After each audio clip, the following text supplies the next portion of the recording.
আগামী 12ই ফেব্রুয়ারি জাতীয় সংসদ নির্বাচনের দিনেই অনুষ্ঠিত হবে গণভোট। গণভোটে আপনি হ্যাঁ ভোট দিলে বৈষম্য, শোষণ আর নিপীড়ন থেকে মুক্ত হবে বাংলাদেশ। গণভোটে হ্যাঁ ভোট মানে তত্ত্বাবধায়ক সরকার ও নির্বাচন কমিশন গঠনে সরকার ও বিরোধী দল একসঙ্গে কাজ করবে। সরকার ইচ্ছামতো সংবিধান পরিবর্তন করতে পারবে না। গুরুত্বপূর্ণ পরিবর্তনের জন্য জনগণের সম্মতি নিতে হবে। এতে আরও বলা আছে, বিরোধী দল থেকে ডেপুটি স্পিকার ও সংসদের গুরুত্বপূর্ণ কমিটির সভাপতিরা নির্বাচিত হবেন। একজন ব্যক্তি সর্বোচ্চ 10 বছরের বেশি প্রধানমন্ত্রী থাকতে পারবেন না। বিচার ব্যবস্থা স্বাধীনভাবে কাজ করবে। সংসদে নারীদের প্রতিনিধিত্ব বাড়বে। ক্ষমতার ভারসাম্য রক্ষায় পার্লামেন্টে একটি উচ্চ কক্ষ গঠিত হবে। আপনার মৌলিক অধিকার আরও সুরক্ষিত হবে।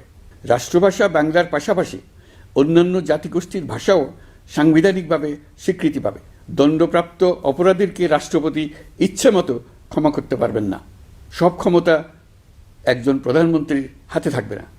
এবং এরকম আরও কিছু গুরুত্বপূর্ণ প্রস্তাব এর মধ্যে রয়েছে। আগামী 12ই ফেব্রুয়ারি জাতীয় সংসদ নির্বাচনের দিনেই অনুষ্ঠিত হবে গণভোট। গণভোটে আপনি হ্যাঁ ভোট দিলে বৈষম্য, শোষণ আর নিপীড়ন থেকে মুক্ত হবে বাংলাদেশ।